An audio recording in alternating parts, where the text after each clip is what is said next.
we also need to do a little spiel on what people can win this week if they subscribe. You will win a lifetime supply of me not hating you if you click like and subscribe.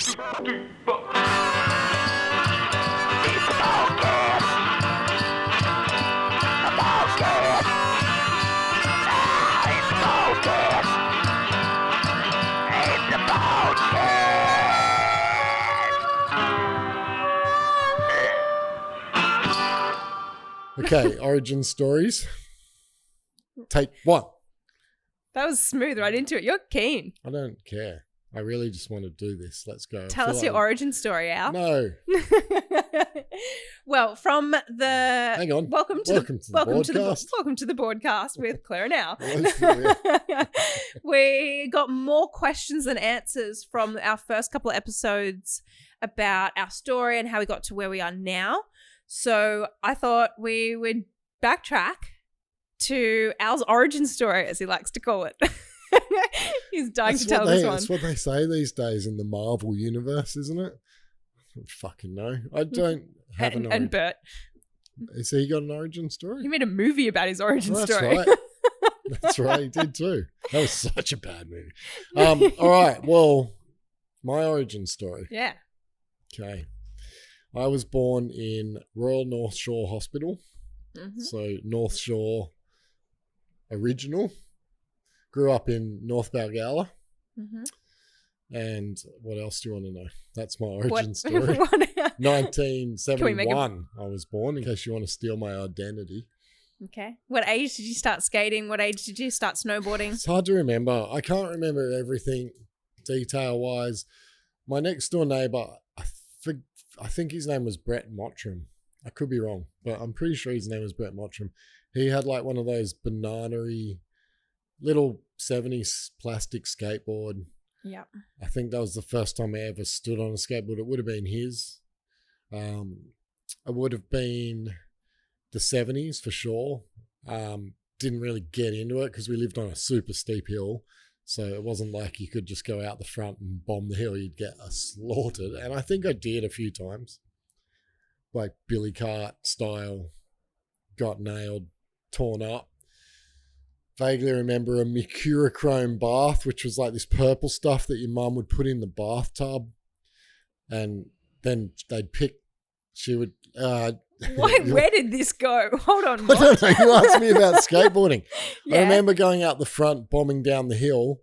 I don't know if that was a billy cart or a skateboard. The first time I got absolutely whaled on a skateboard or a wheeled vehicle of some description. Yep. And where does and the it flipped over, or I got thrown off, and I had like all gravel in my back.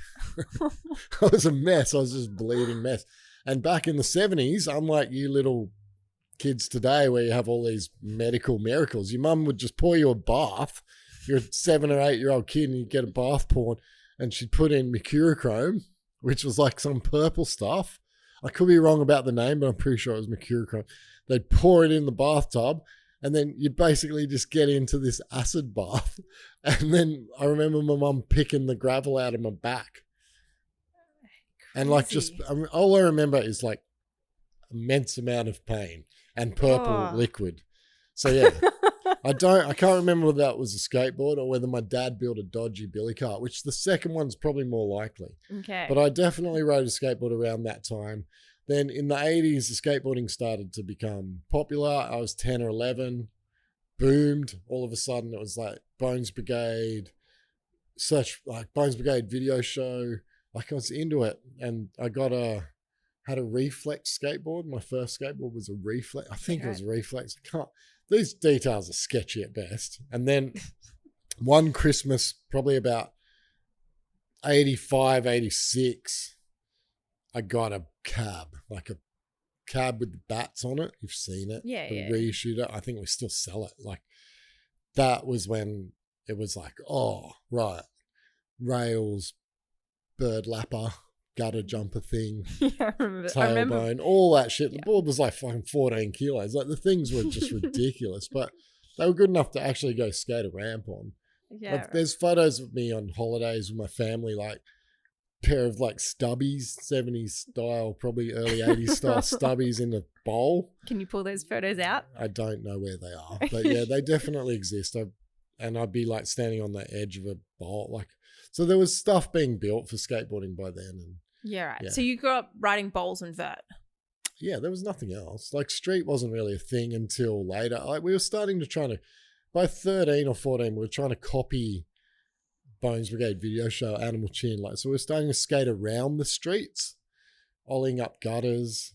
So ollie started to happen by then. There was ollieing. Mhm. Like it was pretty early days. Like it was really the birth of skateboarding as we know it today. Yeah. Yeah. So I just hung out with my mates. We all had skateboards. I think you mentioned earlier in one of our earlier episodes that you obviously there's a lot you did post school, but what age did you leave school?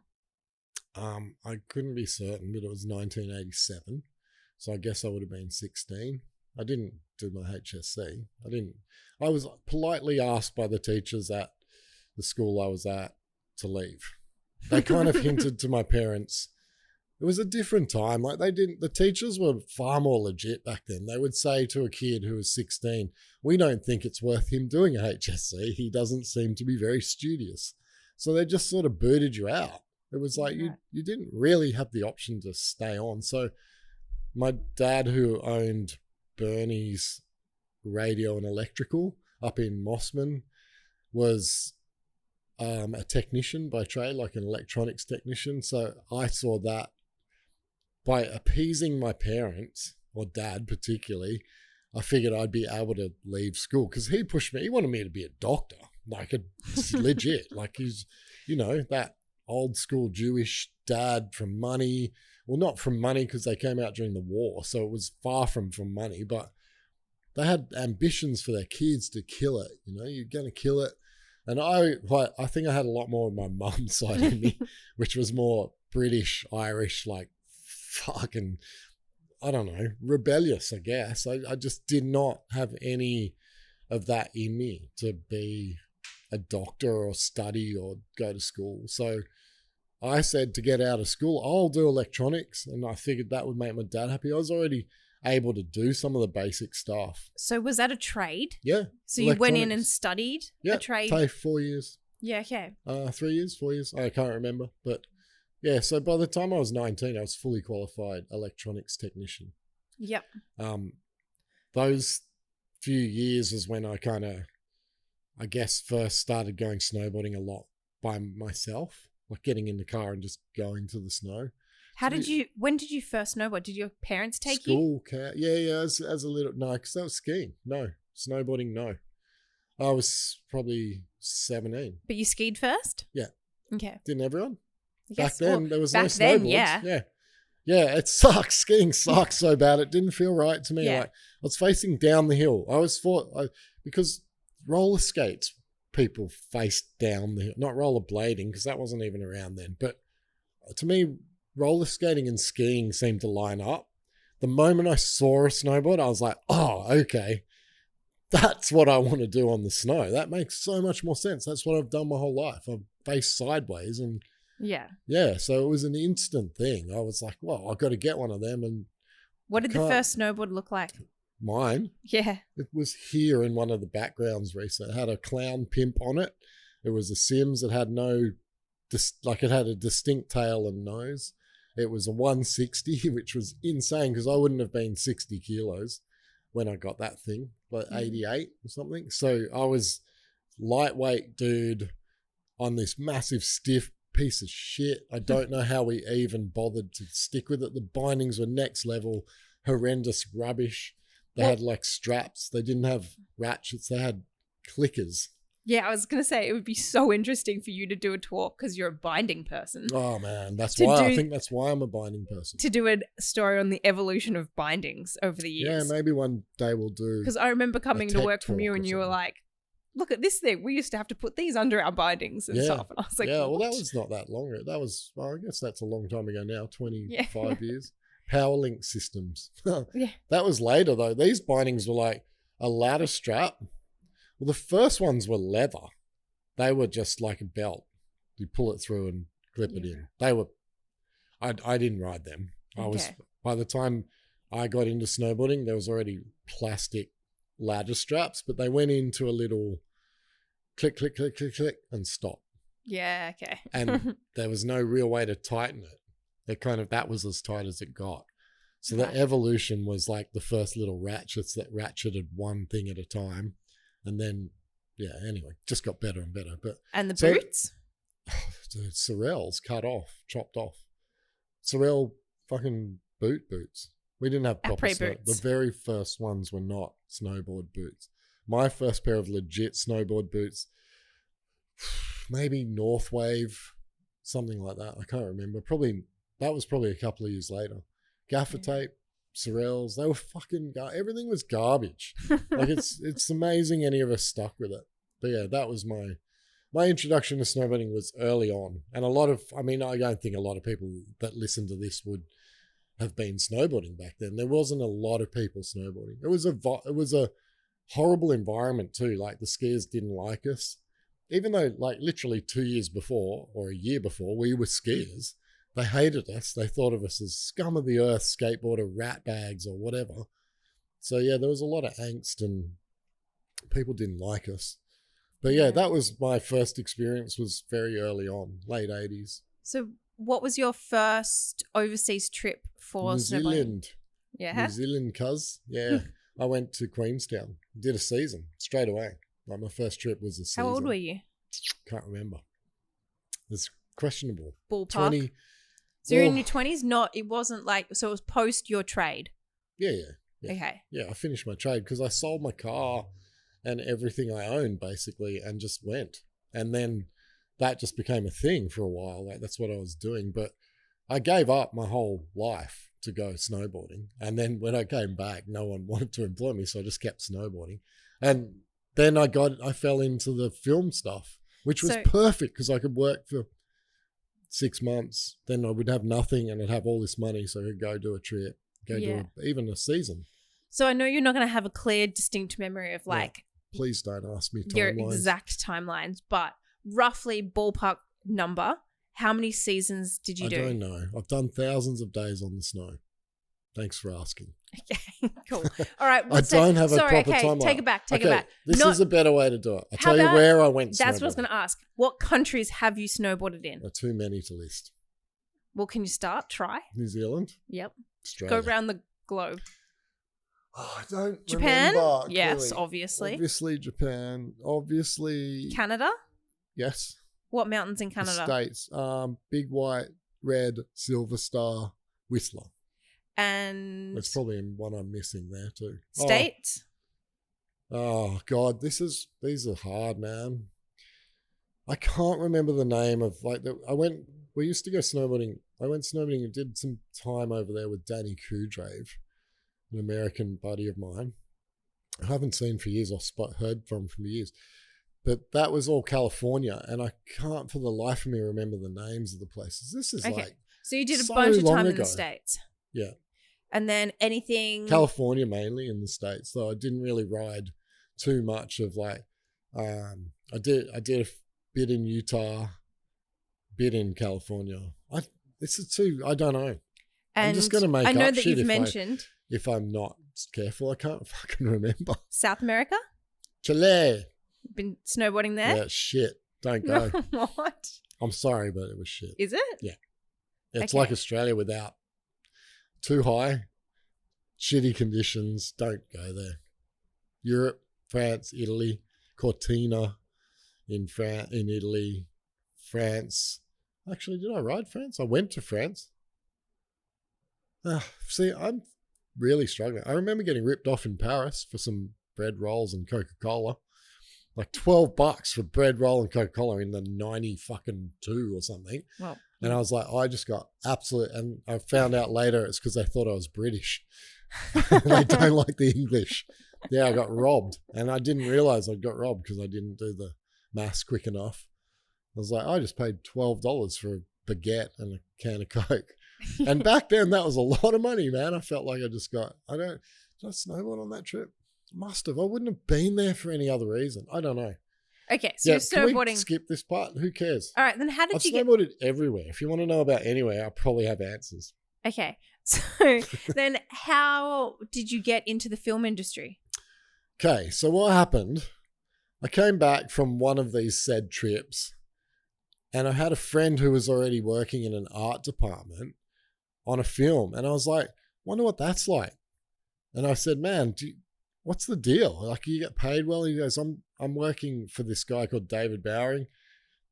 His brother John has a special effects kind of deal, armory special effects. And I was like, that sounds cool. And he said, I can probably get you some work.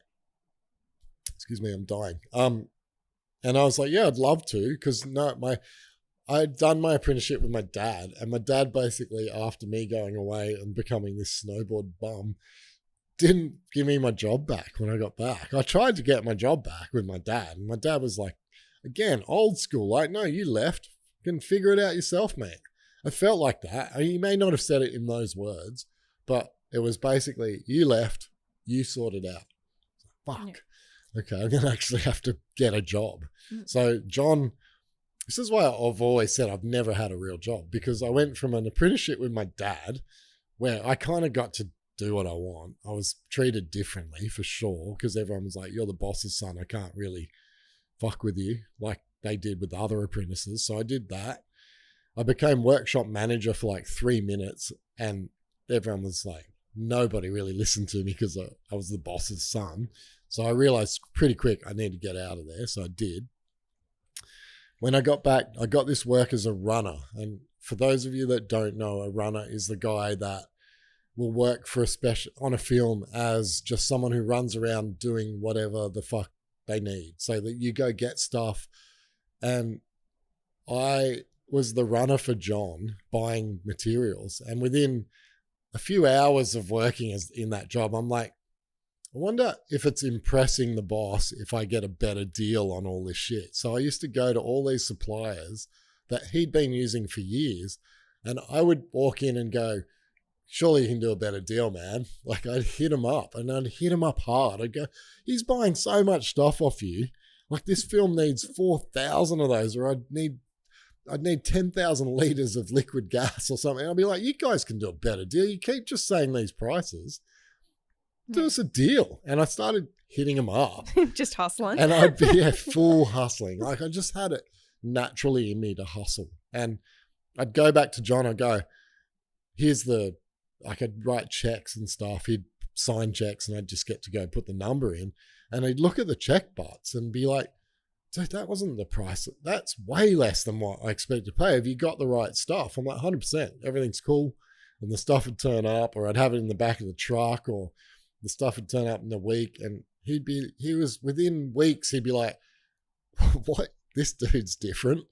And he said to me about 3 or 4 weeks into the job, what did you do before this? And I told him, and it was around the same time as they were working on a movie called Dark City, which was the movie the director of The Crow, who'd killed Brandon Lee, not killed him, but that Brandon Lee had died on a film set with real guns, like real ammunition was put in a gun. It was all this gnarliness that happened. Like, Google it. But the director wouldn't let him use real guns, and we only had real guns. So John was like, oh, you're an electronics technician. Holy shit, we're about to do a film where we need all electronic firing guns. So I went from being a runner to working in special effects and armory within weeks of working there. Yeah, so, right. Did you have to then go get a qualification in armory or anything? Or yeah, I worked under John's license. But yeah, I had to jump through all sorts of hoops, but I jumped through them. How many qualifications did you get whilst working with John? A lot. I'm a very good skilled labor. Like, I don't want to. Again, I don't know. Then what are the pieces of paper? What did I learn working for John? I learned how to weld. I learned how to blow shit up. I learned how to work on guns and gunsmithing style skills. I learned how to do metalworking. I learned how to do gas fitting and plumbing style skills. Like, working in special effects, if you're a kid and you're good with your hands and you're smart, you've got to be smart because you'll kill yourself. But that's a job. That's a dream job for a boy. Like out of school, my first day on a film set was a TV show, ABC show called Blue Murder about Roger Rogerson and Nettie Smith. If you haven't watched it, awesome. Go watch it. It's unreal. You can probably get it on one of the streaming services. The first day on a film set, so we'd done this prep stuff and I didn't really know what we were prepping for, but we get on the film set and the first day they reenacted the shooting of Roger Rogerson shot some guy outside a bank. Like he was this gnarly cop who shot some guy. True story. And he was wearing a motorbike helmet and it blew his fucking face off. And that was what we'd been prepping for. I didn't really realize that the mannequin and the headset, the helmet was all being rigged for that. But I got to see this thing and I was like, oh shit, there's blood everywhere. And the thing blew up and it was all sick. It looked like someone just had their head blown off. And I was like, we just did that. That was fucking cool as shit. And I hadn't slept that night. We'd worked all night and we got to do this thing on a film set. And I'm like probably 20, like a kid. I was in between coming back from snowboarding and I was just a kid and like this was so sick. And then I went and did another film and got heaps of money, like got paid really well. Like you talking the 1990s, early 90s, I could be wrong, John would probably correct me, but I believe they're still basically earning the same money now as what I was earning back then. And I was a kid with my eyes lighting up on these film sets, doing really cool work, getting qualified in a whole bunch of trades and things along the way, getting bits of paper, having to do nut stuff and getting to go on 3-month trips to the desert and working on some film that it was just wild. It was a wildly fun thing to do in between snowboarding. What are the big films that you have worked on? The biggest film, the most well-known stuff I worked on was The Matrix stuff. Yeah, right. That was all John. So I was not unfortunately not a credited armourer on it, but I was in the workshop feeding a lot of the stuff. I was on the set too. Like I got to work with those people. So that was probably the biggest credit. And what was the film with Johnny Depp? I mean, not Johnny Depp. Leonardo. We didn't. That was the screen test for Romeo and Juliet. Yeah, okay. Can't remember if it was a couple of days or it wasn't long. They did basically that was what's that dude? Baz Luhrmann's big break. I think he did Strictly Ballroom or some bullshit before it. Nothing to do with us. And then he did Romeo and Juliet with Kate Winslet, Leonardo DiCaprio, but Leonardo DiCaprio came out for it. I didn't know who he was. He was nobody to me at the time. So I later learnt that he was already quite a big star. He'd probably already done Gilbert Grape and he'd done some film with guns. So he knew he was holding the gun. He was driving me fucking nuts because I was just there to babysit guns and he was playing with it the whole time. And I didn't realize he'd just come off some big Western with Russell Crowe and Sharon Stone. So I got to meet all these people. To be honest, and this is where these questions have come from since we did that podcast, is who are these? How did you meet these people? You're meeting them in a work environment. So you're not meeting people where I guess people would get starstruck, but I sort of was too young and naive to really know who these people were. The only one that I kind of got a bit weirded out by was Tom Cruise. What film did you work on? Mission Impossible something. Okay. I'm not sure which one. Like there's about 10 of them, isn't there? Yeah, okay. But yeah, I got called back in for that. I think it was after I'd already kind of left because I worked on and off in the film industry for years. Yeah, okay. Even after I started Borders, I was going back and doing jobs. I got to do the Edinburgh military tattoo at the Sydney Football Stadium where we did all the gas and set up the massive, like, big flaming things. It was a replica of the Edinburgh castle. Oh, yeah, right. And we were controlling the flames. John asked you to do that again recently when they... not recently, a few years ago. Yeah. I've done I think I did it twice. Yeah, okay. I can't remember. One of them I was like, John wasn't there. He was somewhere else. And I was like the guy. I'm like, Yeah, fuck, right. I'm the guy. Yeah. I could fuck this up so bad. I'm listening to the show director and he's telling me what to do and I'm telling other people to do it. So, because it's all manual, you can't digitally control gas and fire. Well, you probably can now, but back then you couldn't. Yeah.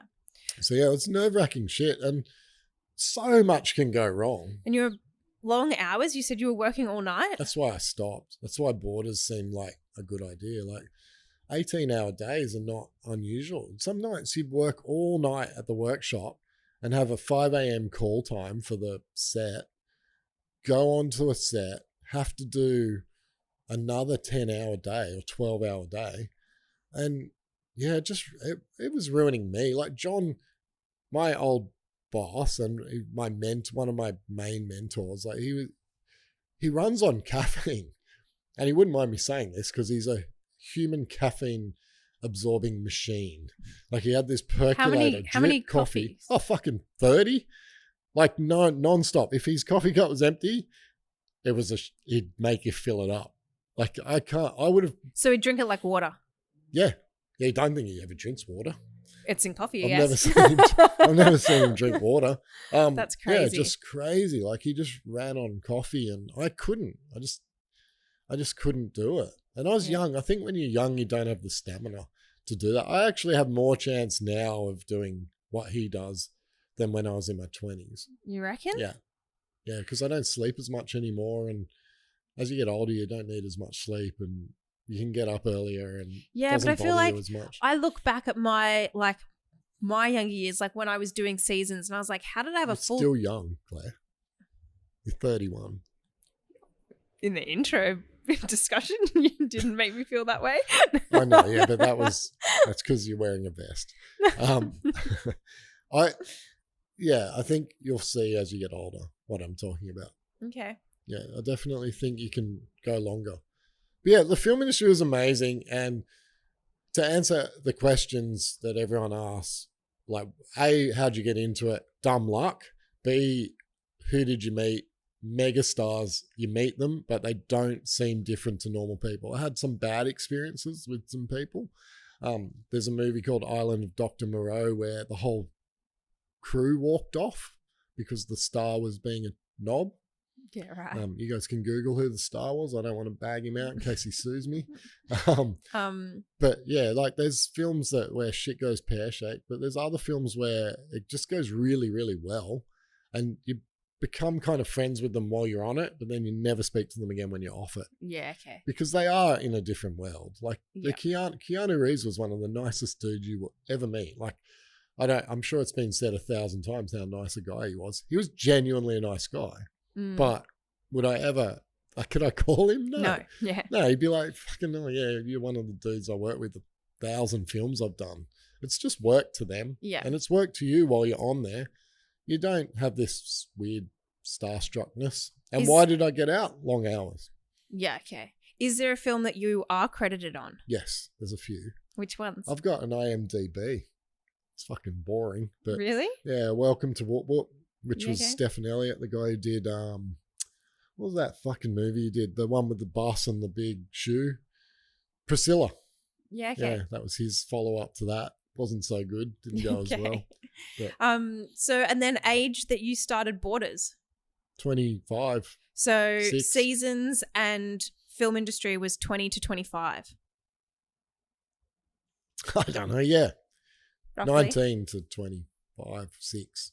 Yeah, right. But then I kept working in the film industry on and off. Yeah, So that's okay. my origin story, everyone. There you go. Steal my identity at your will. Very qualified, even though you didn't finish high I've got school. qualifications in a lot of things, but I sort of use them, right? Yeah. When you go build me a fucking shelf, yeah. I'm your guy. And I go, I want it to look like this. And you go, it doesn't work There like was a that. lot. Yeah, you will design something that physically won't stand up. Actually, I think you're wrong. I think my idea would have worked. But anyway, Bro. I'm more the design and creative aspect and you can just make it happen. Yeah, I normally go, that won't physically work. But okay. Well, we get to somewhere in the end. Yeah. Anyway, next week, what are we doing? Your origin story? Maybe. Maybe not. Am I too young to have an origin story? Not really. You're 31. I think the thing is more what you did before Borders. How do you end up in this weird position that we're in? Mm. And it's that entrepreneurial thing, I think, comes from like having a natural ability to hustle or a natural ability to want to not be told what to do. That's not a natural ability. But the desire to not have bosses. Did you ever think that you would grow up working for someone? No. See, I'm the same. I like everything that I can think of when I was in like primary school to high school, like even when I was in high school and I was like, yep, I'm going to go become a psychologist. I was like, it was never working for someone else. It was always, I was going to have my own practice or I never had a boss. Yeah. I tried to start a company called Moon Custom Speakers with my mate before Borders. I haven't heard this. We were just going to make speakers. We actually made 2 sets of speakers. And I sold one to my dad, and I don't know where the other one went, but it was the most ridiculous idea. He was a carpenter. I was an electronics guy. So he built the boxes. I put the speakers in them. And you made 2. We made 2 sets. Nice. And I was like, I don't think this is going to work. We made lots of little brass badges to go on them. I don't know where they are. So you actually really have never had a proper job? No.